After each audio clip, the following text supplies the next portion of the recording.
Good morning. Good morning. How are you? Happy Wednesday. Welcome to Let's Do This. My name is Carl Applewhite. Today I'm going to be talking to you from the title David, Broken but Not Rejected. David, Broken but Not Rejected. On Monday we talked about living with regret. Today we look at David. David was a king, anointed, chosen, blessed, which means he was blessed, inspired to prosper. But David made a devastating choice. He committed adultery with Bathsheba. Not only that, he arranged for her husband to be killed. That wasn't a small mistake, that was a serious fall. And here's what's powerful. When confronted, David, guess what? He didn't deny it. He didn't deny it. He repented. In Psalm 51, David cries out, "Create in me, O God, a clean heart." He didn't justify himself. He didn't blame someone else. He humbled himself, and God forgave him. Forgiveness doesn't erase consequences, though, even though God forgave him, because what happened is that he was approached by the prophet, and the prophet described a scene that was done by a man. Well, that man happened to be him. He was the one that committed adultery with Bathsheba, and not only that, had her husband killed. And when the prophet confronted him and said to David that you are that man, David didn't blame anybody else. As I said, he humbled himself. He asked God to forgive himself. Again, in Psalms 51, David cries out.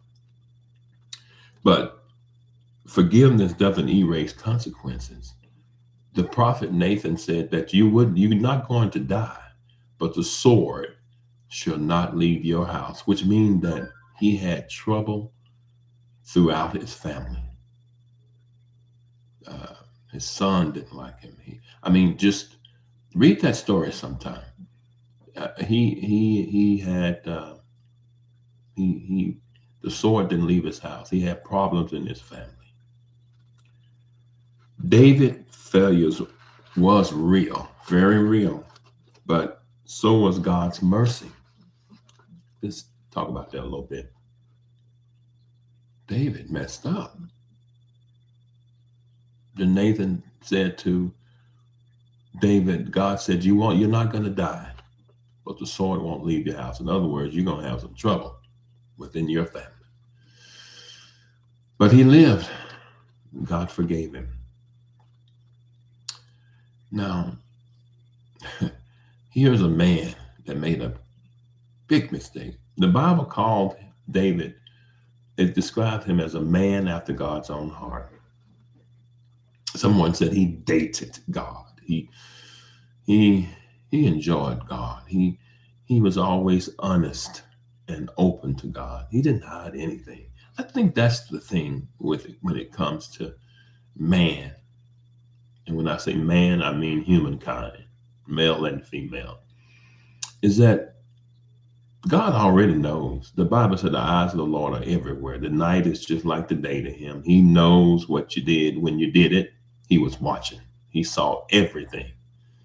But isn't it amazing? Sometimes we still try to hide it from God. We won't be honest.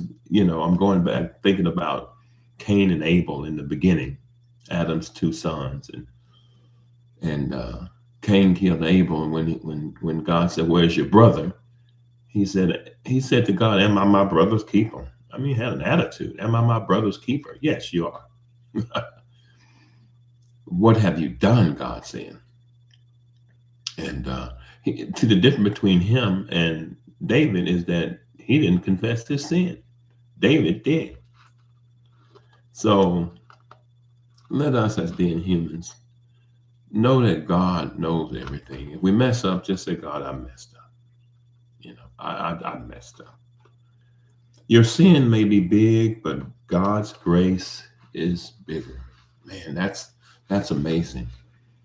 Grace, unmerited favor. You didn't deserve it.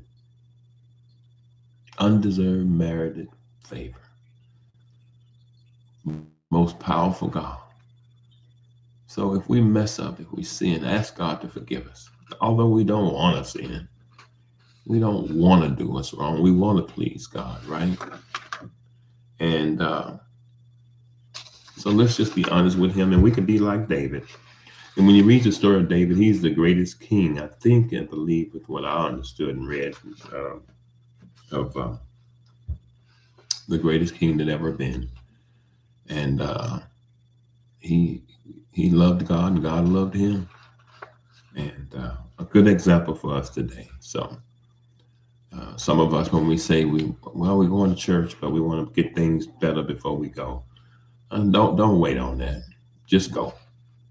Okay.